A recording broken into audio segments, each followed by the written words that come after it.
So, you are currently renting, and for a moment you thought about the possibility of purchasing a home, but then you decide maybe not. I'm here to give you 10 reasons why you should actually take that leap of faith and go ahead and purchase that home. Hi again, my name is Denise from the Kai's Real Estate Company, and I'm here to share with you how to create a legacy for your future.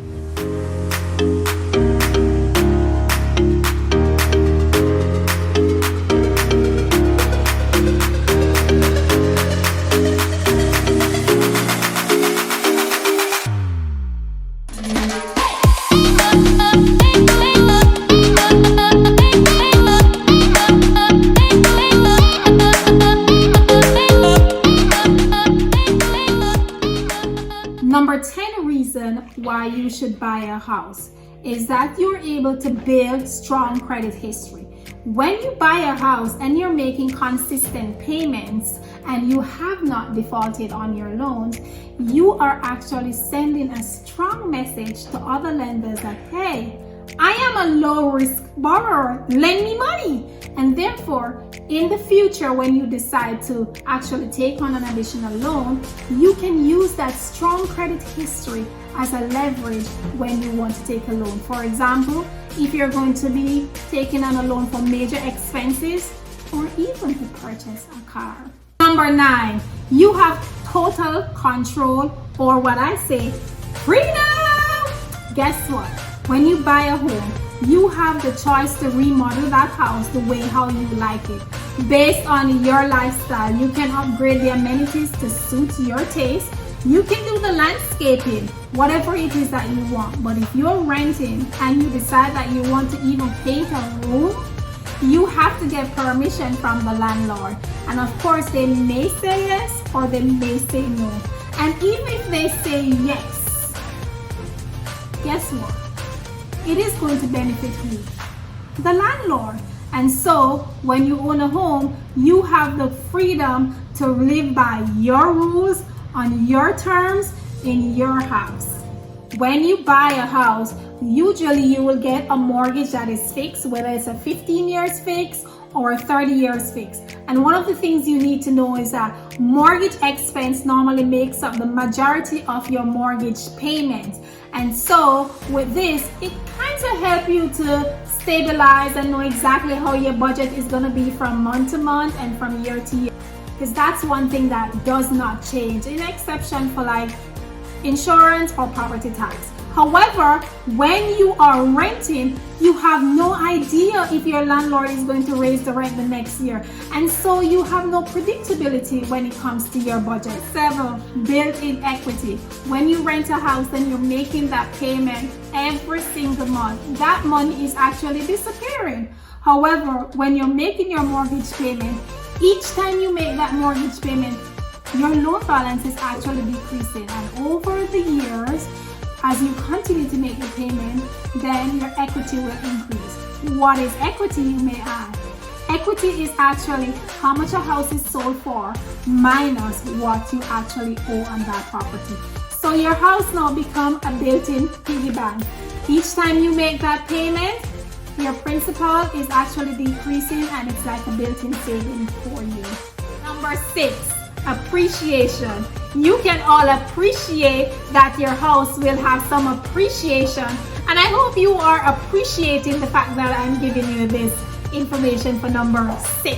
Appreciation, got it? Okay, so historically, real estate has always proven to increase in value and have some stable growth over the years. So when you make a home purchase, if you buy something for $250,000 today, depending on the market condition and the years, then you should see some appreciation in value. So something that is worth $250 today, 10, 15 years, you can expect that the value will increase probably $300,000. So appreciate that. Number 5, guess what? You can have a built-in emergency fund. And don't we all need that from time to time? Some of us don't have that in our bank account. You can have that built in to your house. So over a period of time, when you build up equity in the house, and we spoke about that before, then you can actually get a loan from that for emergency purposes. And this equity loan usually is at a lower interest rate. So there you go. We are getting there. Number 4 is stability. When you purchase the home, you are actually catering to the basic needs for your family, which is providing shelter. Of course, you do that when you're renting. But in this instance, you are now able to build a relationship in your community.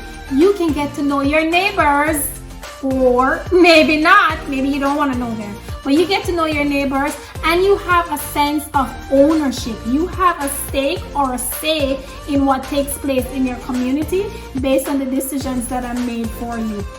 Worst case scenario, if you're renting, the owner or / the landlord may decide to sell that property or sell that house, and now your family is now disrupted. You may have to change school, you may have to find another job. So we definitely want some stability. So this is a very important one. Number 3, this is a biggie because we're thinking about the future now. This is having a mortgage-free or rent-free retirement. And we always know that if you're thinking about retirement, you want to retire knowing that you don't have any mortgage and you don't have any rent to pay in this instance. And so at retirement, your house should appreciate in value so much that you should be able to, if you want to, sell that house, decide to downsize, and you can purchase something where you have no bills, or you may choose to rent that house out and go live out your bucket list or your dream. For me, I want to go to Paris. So when it's retirement time, I should have no mortgage and I should be able to do just that. So rent-free, mortgage-free should be the golden egg for this one.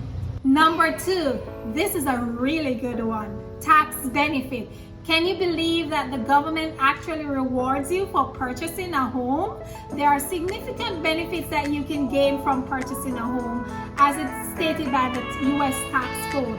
One of the first benefits that you can think of and speak to your tax preparer for this is that you can have mortgage interest deduction. When you purchase the home, most of your mortgage payments are initially tied to interest. And so you can write these off. And this is a large sum that goes towards that. The second that you can have is property tax deduction. Depending on the state that you are in, you can combine up to $10,000 as a deduction at the state level and at the local level. Another thing that you can deduct is your closing costs. Can you believe that? You can actually deduct the closing cost that is related to purchasing that home. Again, the best person to help you with this would be your tax preparer, because there's so much more benefits that you can take advantage of when it comes to the tax as stated by the US tax code. So I really love this one because you're getting all the savings and you're getting the deductions as well. Number one, can you believe it? We are now at number 1. This is my favorite because it covers almost everything. I think you were looking for something a little bit more difficult, but guess what it is? Number 1 is that you are creating legacy. Yes, that's it. You are creating legacy for not just for yourself, but also for your family or for future generations. So this is the best thing ever, legacy.